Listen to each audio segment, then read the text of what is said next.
7 দিনে পুলিশ সদস্যরা কাজে যোগ না দিলে পলাতক গণ্য হবে, হুঁশিয়ারি স্বরাষ্ট্র উপদেষ্টার। সুশাসন নিশ্চিতের আশ্বাস রিজওয়ানা হাসানের। দেশের 25তম প্রধান বিচারপতি হলেন সৈয়দ রেফাত আহমেদ। শপথ নিলেন অন্তর্বর্তীকালীন সরকারের আরও 2 উপদেষ্টা। ইসলামী ব্যাংকে 2 পক্ষের সংঘর্ষ, গোলাগুলি, অন্তত 6 জন গুলিবিদ্ধ। ঘটনায় জড়িতদের বিরুদ্ধে দ্রুত ব্যবস্থা জানালেন অর্থ উপদেষ্টা। সুস্থ হলে ভোটের নেতৃত্ব দেবেন খালেদা জিয়া, এনডিটিভিকে ফখরুল। কাদের ও কামালের বিরুদ্ধে নিষেধাজ্ঞা আরোপের আহ্বান 6 কংগ্রেস সদস্যের। সাম্প্রতিক আন্দোলনে পোশাক খাতে লোকসান $2 বিলিয়ন, দাবি বিকেএমই এর। পরিস্থিতি দ্রুত স্থিতিশীল করার আহ্বান। মিয়ানমারের মংডুতে তুমুল উত্তেজনা। বাংলাদেশে অনুপ্রবেশের সময় ড্রোন হামলায় শিশুসহ 2 শতাধিক রোহিঙ্গা নিহত।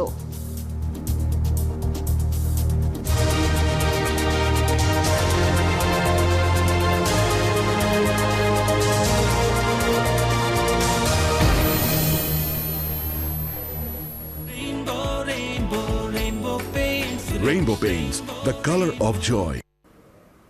স্বাগত নিউজ 24 বিকেলের সংবাদে। সাথে আছি আমি জান্নাতুল ফেরদৌস রুবা। দেখছিলেন বসুন্ধরা টি সংবাদ শিরোনাম। শব্দের আরেক নাম, একদম ইউনিক স্ট্রাকচারাল ডিজাইনের কসমিক ডো। এর ওয়াল থিকনেস ও রিপ থিকনেস বেশি থাকা থেকে 50 বছরেরও বেশি। কসমিক ডো, নিশ্চিন্তে 50 বছর। এবার বিস্তারিত। 7 দিনের মধ্যে কোনো পুলিশ সদস্য কাজে যোগ না দিলে পলাতক হিসেবে গণ্য হবে, হুঁশিয়ারি দিয়েছেন স্বরাষ্ট্র উপদেষ্টা। পুলিশ হাসপাতালে আহত পুলিশ সদস্যদের দেখতে গিয়ে তিনি বলেন, পুলিশকে যারা হত্যা ও নৃশংসতায় ব্যবহার করেছে সেই হুকুমদাতাদের শাস্তির আওতায় আনা হবে। তিনি বলেন, পুলিশ আর কোনো চাটুকারিতা করতে পারবে না। একই সাথে চাটুকার গণমাধ্যম বন্ধেরও হুঁশিয়ারি দেন স্বরাষ্ট্র উপদেষ্টা। বৈষম্য বিরোধী ছাত্র আন্দোলনের সহিংসতায় এখন পর্যন্ত নিহত হয়েছেন 42 পুলিশ সদস্য আর আহত হয়েছেন হাজারেরও বেশি। শুধু কেন্দ্রীয় পুলিশ হাসপাতালে চিকিৎসা নিয়েছেন 507 জন। দুপুরে কেন্দ্রীয় পুলিশ হাসপাতালে স্বরাষ্ট্র উপদেষ্টা আহতদের দেখতে গিয়ে জানান, গণমাধ্যম সঠিক তথ্য তুলে না ধরাতেই এত হতাহত হয়েছে। একই সাথে পুলিশকে যারা হত্যা ও নৃশংসতায় ব্যবহার করেছে সেই হুকুমদাতাদের শাস্তির আওতায় আনার হুঁশিয়ারি দেন তিনি।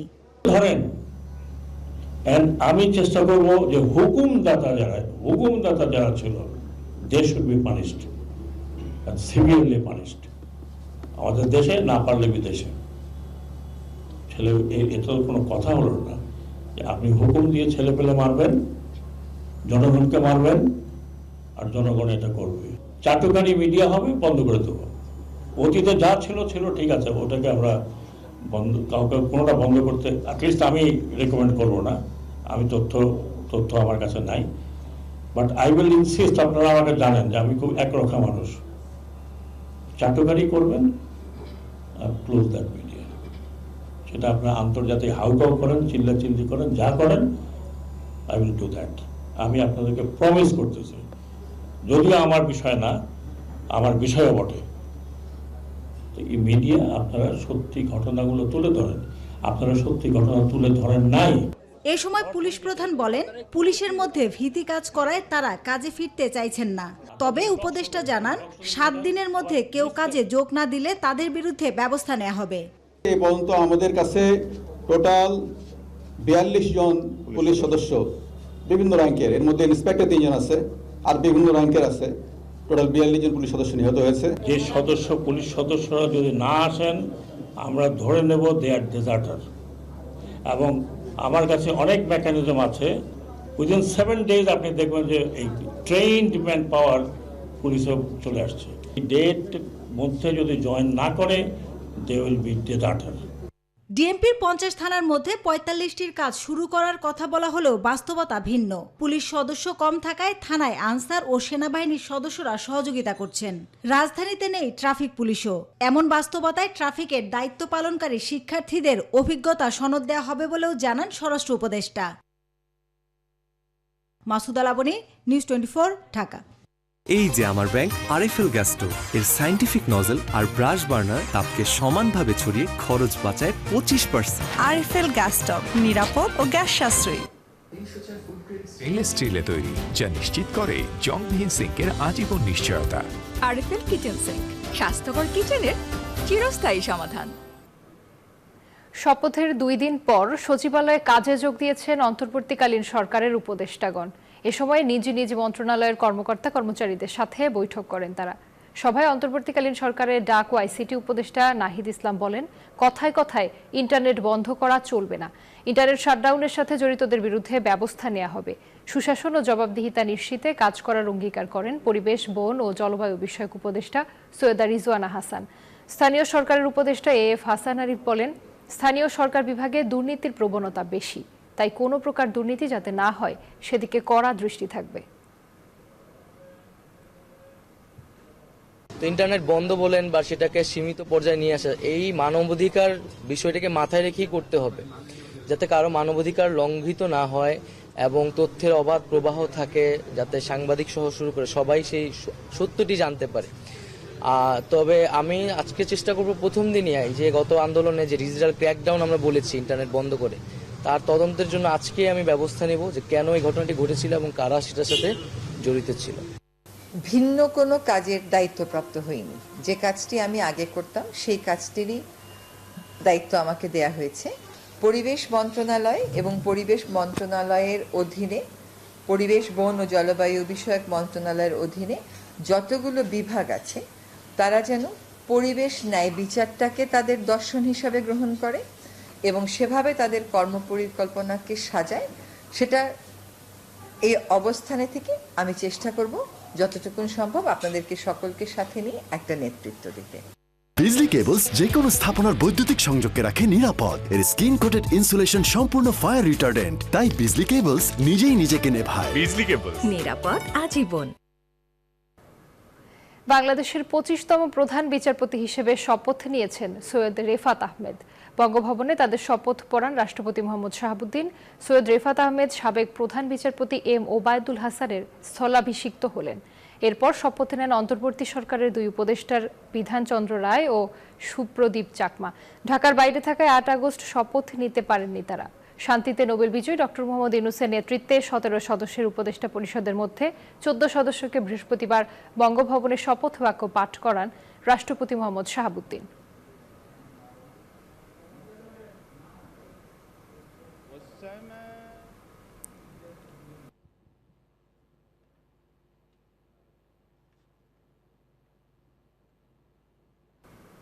শপথ নিয়ে সুপ্রিম কোর্ট কার্যালয়ে ফিরলেন নবনিযুক্ত প্রধান বিচারপতি সৈয়দ রেফাত আহমেদ। শপথ গ্রহণ শেষে দুপুরে তিনি সুপ্রিম কোর্টে নিজ দফতরে আসেন। 25তম প্রধান বিচারপতি হিসেবে শপথ গ্রহণের পর প্রধান বিচারপতি সৈয়দ রেফাত আহমেদ সবাইকে গণজাগরণের অভিনন্দন জানিয়েছেন। এ সময় উপস্থিত সকলে নবনিযুক্ত প্রধান বিচারপতিকে অভিনন্দন জানান। এর আগে দুপুর 12:50 বঙ্গভবনে প্রধান বিচারপতিকে শপথ বাক্য পাঠ করান রাষ্ট্রপতি মোহাম্মদ শাহাবুদ্দিন। শপথ অনুষ্ঠানে অন্তর্বর্তী সরকারের প্রধান উপদেষ্টা ডক্টর মোহাম্মদ ইউনূস উপস্থিত ছিলেন। এই ঘরটা হবে আমাদের স্টাডি রুম, কিন্তু দেয়ালের একটা স্টাইলিশ গর্জিয়াস লুক দরকার। Don't worry, rainbow feather silk metallic finish আছে না? রেইনবো ফেদার সিল্ক মেটালিকের স্পেশাল অ্যাক্রিলিক ইমালশন দেয়ালকে দেয় সিল্কি স্মুথ ফিনিশ, আর স্পেশাল পার্ল পিগমেন্টস নিশ্চিত করে বিউটিফুল মেটালিক গ্লিটার এফেক্ট। দেয়ালকে দিতে স্টাইলিশ গ্লো আছে feather silk metallic by rainbow. Rainbow paints, the colour of joy. ঢাকার মতিঝিল এলাকার দিলকুশায় ইসলামী ব্যাংকের প্রধান কার্যালয়ে এস আলম গ্রুপের কর্মীদের সঙ্গে সাধারণ কর্মীদের সংঘর্ষের ঘটনা ঘটেছে। এ সময় গোলাগুলিতে 5 জন আহত হয়েছেন। এস আলম গ্রুপের কয়েকশো বহিরাগত জোর করে ইসলামী ব্যাংকে প্রবেশের চেষ্টা করেন।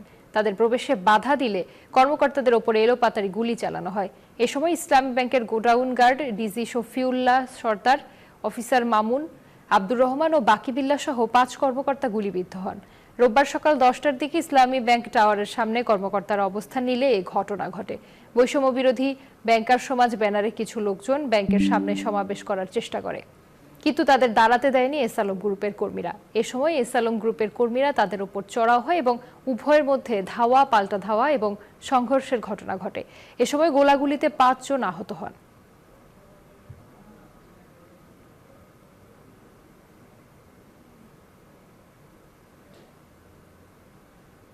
ইসলামী ব্যাংকে অস্থিরতা সৃষ্টির জন্য যারা দায়ী তাদের বিরুদ্ধে আইনগত ব্যবস্থা নেওয়া হবে বলে জানিয়েছেন অর্থ পরিকল্পনা উপদেষ্টা ডক্টর সালেউদ্দিন আহমেদ।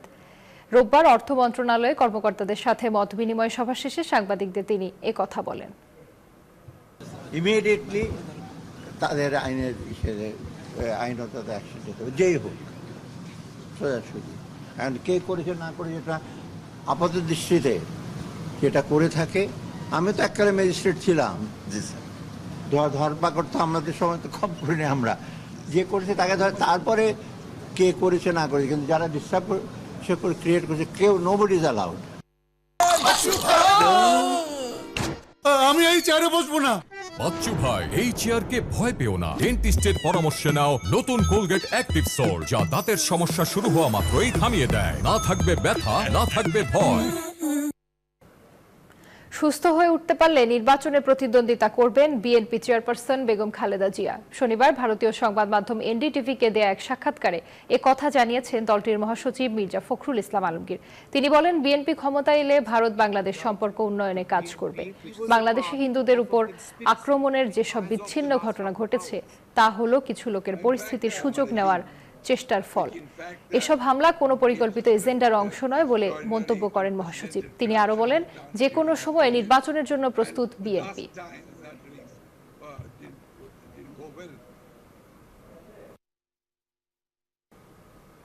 আওয়ামী লীগের সাধারণ সম্পাদক, সাবেক সড়ক পরিবহন ও সেতুমন্ত্রী ওবায়দুল কাদের এবং সাবেক স্বরাষ্ট্রমন্ত্রী আসাদুজ্জামান খানের বিরুদ্ধে এবার নিষেধাজ্ঞা আরোপের আহ্বান জানিয়েছেন মার্কিন কংগ্রেসের 6 সদস্য।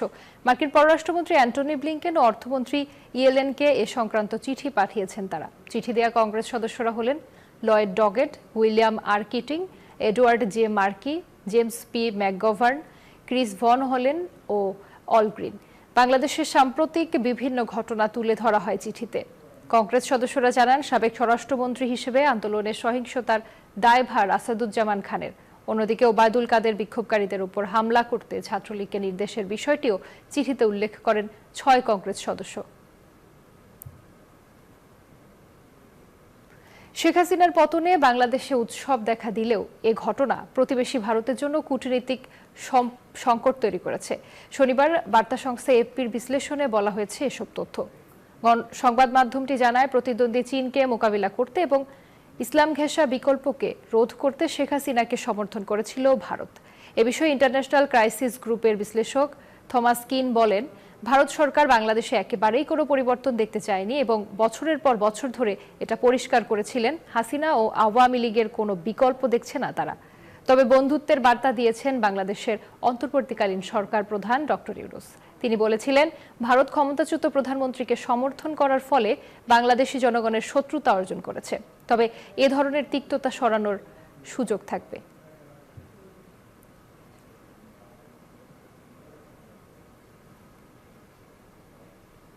নিউজ 24 বিকালের সংবাদে নিচ্ছি একটি বিরতির, সাথেই থাকুন।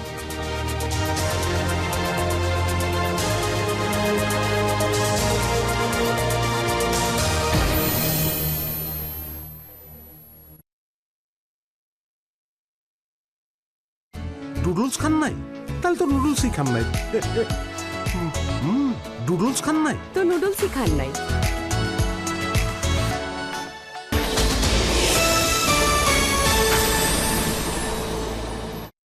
মাত্র রান্না করা চিকেন খেতে কেমন হয়েছে বলছি।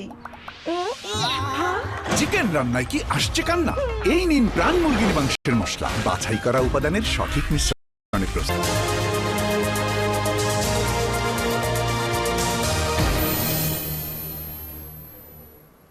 স্বাগত আরেকবার নিউজ 24 বিকালের সংবাদে। চাকরিতে স্থায়ীকরণের এক দফা দাবিতে সড়ক অবরোধ করে বিক্ষোভ কর্মসূচি পালন করছে আনসার বাহিনী। রোববার সকাল 11টা থেকে সুপ্রিম কোর্টের সামনে সড়ক অবরোধ করে এই বিক্ষোভ শুরু করে কয়েকশো আনসার সদস্যরা। তারা বলেন, মুক্তিযুদ্ধ থেকে শুরু করে দেশের সকল ক্রান্তিকালে দেশের নিরাপত্তা রক্ষায় গুরুত্বপূর্ণ ভূমিকা পালন করে আসছে আনসাররা। কিন্তু আনসার বাহিনীর ব্যাটালিয়নের সদস্যরা চাকরিতে স্থায়ী হলেও আনসারদের করা হয়নি। চাকরিতে প্রবেশের পর তাদের কোনো সরকারি সুযোগ সুবিধা তো দূরের কথা, প্রয়োজন হলে তাদের কাজে লাগানো হয়, আবার প্রয়োজন না হলে তাদের বাড়িতে গিয়ে বেকার হয়ে থাকতে হয়। দীর্ঘদিনের এই অবহেলা থেকে মুক্তি চান আনসার সদস্যরা।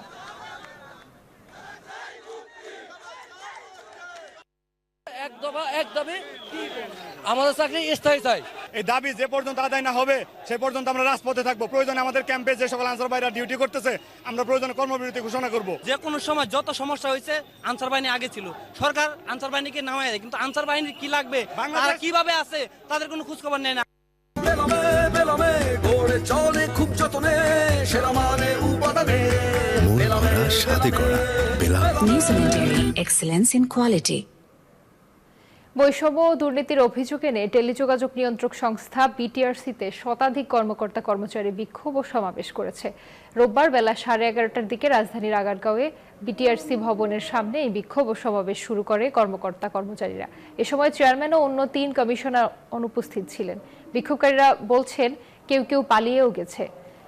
এ সময় আন্দোলনকারীরা বিটিআরসিতে নানাভাবে বৈষম্যের অভিযোগ এনে এর বিরুদ্ধে বিক্ষোভ শুরু করেছেন, পাশাপাশি বিভিন্ন দাবি জানান। উদ্ভূত বিষয়ে জানতে বিটিআরসি চেয়ারম্যান প্রকৌশলী মোহাম্মদ মহিউদ্দিন আহমেদের সঙ্গে যোগাযোগ করে পাওয়া যায়নি। এলো instant milk powder happy cow, যেমন সাশ্রয়ী তেমনি পুষ্টিগুণে ভরপুর। আর এটা নিউজিল্যান্ডের গরুর দুধ। হ্যাপি কাউ, গরুর দুধের স্বাদ সবাই পাক। এবার ফার্স্ট সিকিউরিটি ইসলামী ব্যাংক পিএলসি অর্থ বাণিজ্য সংবাদ।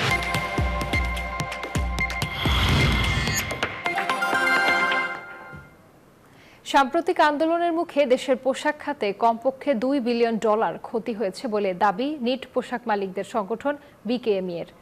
উদ্যোক্তারা বলছেন রাজনৈতিক অস্থিরতা বৈশ্বিক ক্রেতাদের মধ্যেও শঙ্কা তৈরি করেছে। অর্থনীতিবিদরা বলছেন পোশাক শিল্পের রপ্তানি প্রবৃদ্ধি টেকসই করতে সবার আগে ব্যবসায়িক পরিবেশ ও ভাবমূর্তি নিশ্চিত করতে হবে, যা নতুন অন্তর্বর্তীকালীন সরকারের পক্ষে সম্ভব বলেও মনে করছেন তারা। বিস্তারিত জানাচ্ছেন রিয়াজ সুমন। চলতি অর্থ বছরের প্রথম 10 মাসে তৈরি পোশাক খাতের সামগ্রিক রপ্তানি আয়ে প্রবৃদ্ধি হয়েছে মাত্র 2.86%। যদিও প্রচলিত বাজারে আয় বেড়েছে প্রায় 6.5%। রপ্তানি উন্নয়ন ব্যুরোর সবশেষ তথ্য অনুযায়ী 2023-24 অর্থ বছরের প্রথম 10 মাসে তৈরি পোশাকের পণ্যের সামগ্রিক রপ্তানি থেকে আয় হয়েছে $4,385 কোটি, যা আগের বছর একই সময়ে ছিল $4,263 কোটি। প্রবৃদ্ধি হয়েছে নামমাত্র।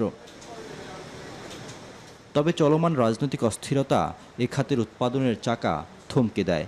বিচ্ছিন্ন হয়ে পড়ে ক্রেতা প্রতিষ্ঠানগুলোর সাথে যোগাযোগ। সাম্প্রতিক আন্দোলনে কমপক্ষে $2 বিলিয়ন ক্ষতি হয়েছে দাবি বিকেএমই এর। প্রতিদিন আমাদের $160 মিলিয়ন মতো আমরা ক্ষতিগ্রস্ত হচ্ছি। তো সেইটা এই গত কয়দিনে আমরা যদি 2 সপ্তাহ ধরি তাহলে মানে 14 দিন 15 দিনে প্রায় এখানে কিন্তু $2 বিলিয়ন উপরে কিন্তু আমরা ক্ষতিগ্রস্ত হয়েছি। কারখানাগুলো পূর্ণাঙ্গভাবে কিন্তু এখনো চালু হয়নি। আংশিকভাবে কিছু কিছু জায়গা বিচ্ছিন্নভাবে হচ্ছে এবং বেশ কিছু জায়গায় এখনো ভাঙচুর অগ্নিসংযোগ হচ্ছে। দ্রুতভাবে সরকারের এই জায়গাগুলিকে হস্তক্ষেপ করা উচিত। আন্দোলন ঘিরে বায়ারদের মধ্যে যে শঙ্কা তৈরি হয়েছে সেটি দূর করতে নতুন সরকারকে কাজ করতে হবে। একই সাথে ভাবমূর্তির যে ক্ষতি হয়েছে নতুন নেতৃত্ব তা ফিরিয়ে আনবে বলেও আশাবাদী এই অর্থনীতিবিদ। বায়ারদের আতঙ্ক থাকবে যে কারণে এই যে খোলা বন্ধ বন্ধ খোলা এবং অনেক লোক মারা গিয়েছে, অনেক লোক রাস্তাতে ইত্যাদি, কিছু কিছু জায়গায় আগুনের ছবি তারা দেখতেছে, সেগুলো অবশ্যই তাদেরকে আতঙ্কিত করবে এবং করেছে হয়তো। কাজে তারা অর্ডার দিতে চিন্তা করবে, বাংলাদেশকে কি আমি এই মুহূর্তে অর্ডার দেবো নাকি এটাকে আমি ভিয়েতনামে দিয়ে দিই, পরেরটা দেখা যাবে। যে জিনিসটা এখন করা দরকার সেটা হচ্ছে যে নিরবিচ্ছিন্নভাবে যেন গার্মেন্ট ফ্যাক্টরিগুলো কাজ করতে পারে। এখানে যেন কোনো প্রকারের হামলা বা ভাঙচুর এগুলোর কোনো অবকাশ যেন না থাকে। এই শিল্পের অগ্রগতি ধরে রাখতে রাজনৈতিক প্রতিহিংসা ভুলে নতুন উদ্যমে সমন্বিতভাবে পোশাক খাতকে এগিয়ে নেওয়ার পরামর্শ দেন উদ্যোক্তা ও বিশ্লেষকরা। রিয়াদ সুমন, নিউজ 24, ঢাকা।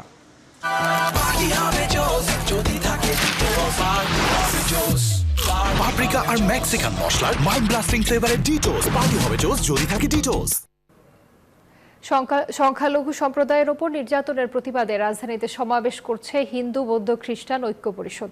এ বিষয়ে জানাতে যোগ দিচ্ছেন সহকর্মী নাহিদুর প্রিন্স। নাহিদুর, সমাবেশ থেকে কি বলা হচ্ছে?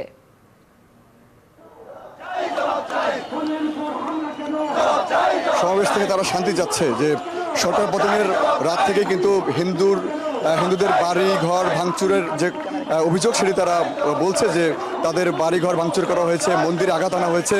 তবে সেই আঘাত যেন না হয় আর সেই শান্তির প্রেক্ষিতে তারা শাহবাগে আন্দোলন করছে, তারা সমাবেশ করছে, বিক্ষোভ সমাবেশ 3-4 দিন ধরেই কিন্তু তারা শাহবাগে জড়ো হয়ে তারা তাদের দাবিগুলো তারা প্রকাশ করছে। আমরা সেটি দেখাচ্ছিলাম আপনাদেরকে। তারা এখন অনেকটাই শাহবাগের যে গোলচত্বর রয়েছে তার পাশেই কিন্তু তারা তাদের দাবিগুলো নিয়ে তারা দাঁড়িয়েছে। আজকে তারা বাংলাদেশ হিন্দু বৌদ্ধ খ্রিস্টান ঐক্য পরিষদের ব্যানারে তারা এখানে সমবেত হয়েছে। তারা বলছেন যে সরকারি ক্ষমতায় আসে সেই সরকার ক্ষমতায় আসার পরপরই হিন্দুদের বাড়ি ঘরের এবং মন্দিরে আঘাত আনে। কারা আনে সেটি তারা প্রকাশ্যে সেটা তারা প্রকাশ করতে না পারলেও তারা যেটি বলছেন যে সবকিছু মিলিয়ে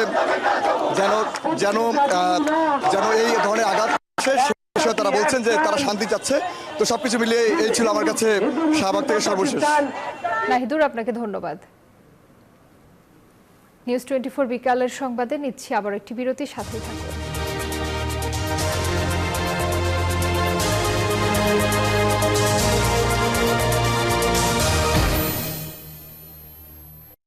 নুডলস খান নাই? তাহলে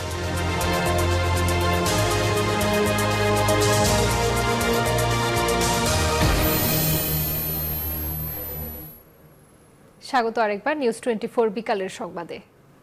এবার আন্তর্জাতিক সংবাদ।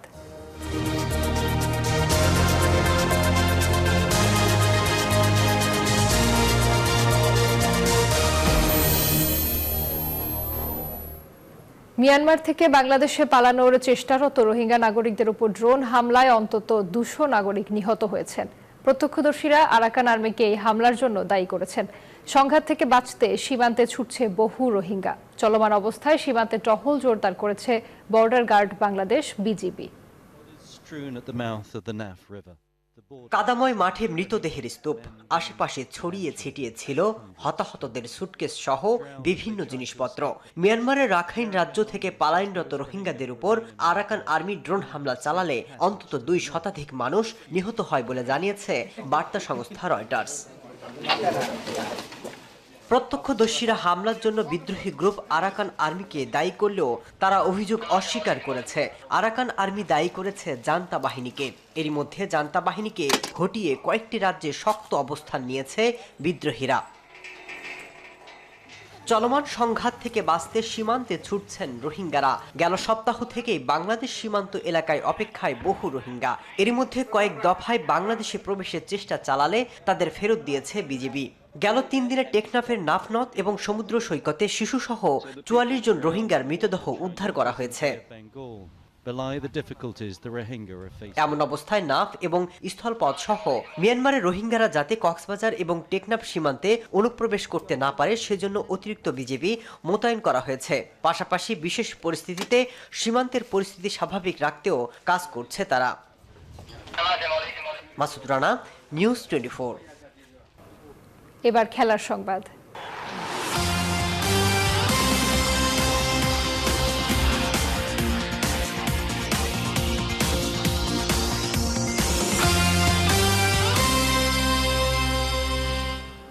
দায়িত্ব গ্রহণ শেষে আজ প্রথমবারের মতো সচিবালয়ে অফিস শুরু করেন যুব ও ক্রীড়া উপদেষ্টা আসিফ মাহমুদ সজীব ভুঁইয়া।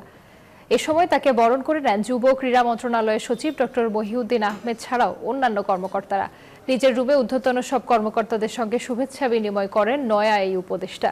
আইন শৃঙ্খলা পরিস্থিতির কারণে বাংলাদেশে নারী টি-20 বিশ্বকাপ আয়োজনেও কাজ করতে চান তিনি। নারী টি-20 বিশ্বকাপের বিষয়ে আমরা বিসিবির সাথে কথা বলেছি। যেই ইস্যুগুলো হচ্ছে তার মধ্যে সবচেয়ে গুরুত্বপূর্ণ হচ্ছে সিকিউরিটি এনশিওর করা। সিকিউরিটি এনশিওর করার ব্যাপারে স্টেট লেভেল থেকে কিছু কাজ করার ব্যাপার আছে। আমরা সাজেস্ট করেছি যারা বিসিবির ডাইরেক্টরস আছেন তারা এই বিষয়ে লিগ্যালি কিভাবে আইসিসির লিগ্যাল ফ্রেমওয়ার্কের মধ্য থেকে কিভাবে এই বিষয়টি সমাধান করা যায় এবং অন্তর্বর্তীকালীন সময়ের জন্য কাউকে নিয়োগ করা যায় কিনা সে বিষয়ে তারা আমাদেরকে পরবর্তীতে রিপোর্ট করবেন এবং এই বিষয়ে আমরা প্রসিজারটা চালু রাখবো। 16 দিনব্যাপী চলা প্যারিস অলিম্পিকের পর্দা নামছে আজ। সন্ধ্যায় শেষ ইভেন্টে স্বর্ণের লড়াইয়ে ফ্রান্স ও যুক্তরাষ্ট্রের নারী বাস্কেটবল দলের ম্যাচ দিয়ে শেষ হবে এবারের আসর। এরপর স্টাদ দ্য ফ্রান্স স্টেডিয়ামে প্যারিসের স্থানীয় সময় রাত 9টায় শুরু হবে সমাপনী অনুষ্ঠান। এর মধ্য দিয়ে অলিম্পিক গেমসকে বিদায় জানাবে প্যারিস। প্যারিসের প্রাণকেন্দ্রে সিন নদীতে নৌ প্যারেডে ব্যতিক্রমী এক উদ্বোধনী অনুষ্ঠানের মধ্য দিয়ে শুরু হয় অলিম্পিক গেমসের ৩৩তম আসরের। এবারের আসরে ২০৬টি দেশে ১০,০০০ ক্রীড়াবিদের পদচারণায় মুখর হয়ে ওঠে প্যারিস অলিম্পিক, যেখানে তারা ৩২টি খেলা ৩২৯টি ইভেন্টে অংশ নেন। গেল কয়েকবারের মতো এবারের আসরেও বাংলাদেশ থেকে অংশ নেন ৫ ক্রীড়াবিদ, যাদের মধ্যে সাগর আর্চারি, রবিউল শুটিং, সোনিয়া ও সামিউল সাঁতারে এবং ইমরানুর রহমান দৌড় প্রতিযোগিতায় নামেন। তবে কেউই সেভাবে দেশের নাম উজ্জ্বল করতে পারেননি। ১৬ দিনব্যাপী চলা প্যারিস অলিম্পিকের পর্দা নামছে ফ্রান্স ও যুক্তরাষ্ট্রের নারী বাস্কেটবল দলের ম্যাচ দিয়ে। উদ্বোধনী অনুষ্ঠানে অলিম্পিকে যেমন চমক রেখেছিল স্বাগতিক ফ্রান্স, সমাপনী অনুষ্ঠানে থাকছে সেরকম কিছু। উদ্বোধনী অনুষ্ঠানের ডিরেক্টর টমাস জোলি থাকছেন সমাপনী অনুষ্ঠানের দায়িত্বে। প্রায় ১০০ পারফর্মার, অ্যাক্রোব্যাট, ডান্সার ও সার্কাস আর্টিস্ট সমাপনী অনুষ্ঠানে রং ছড়াবেন।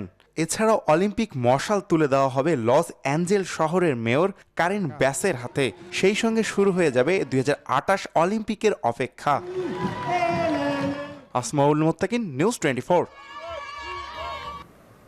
এই ছিল নিউজ 24 বিকালের সংবাদে। আরও সংবাদ ও বিশ্লেষণ জানতে ভিজিট করুন news24bd.tv। এতক্ষণ সাথে থাকার জন্য সবাইকে ধন্যবাদ।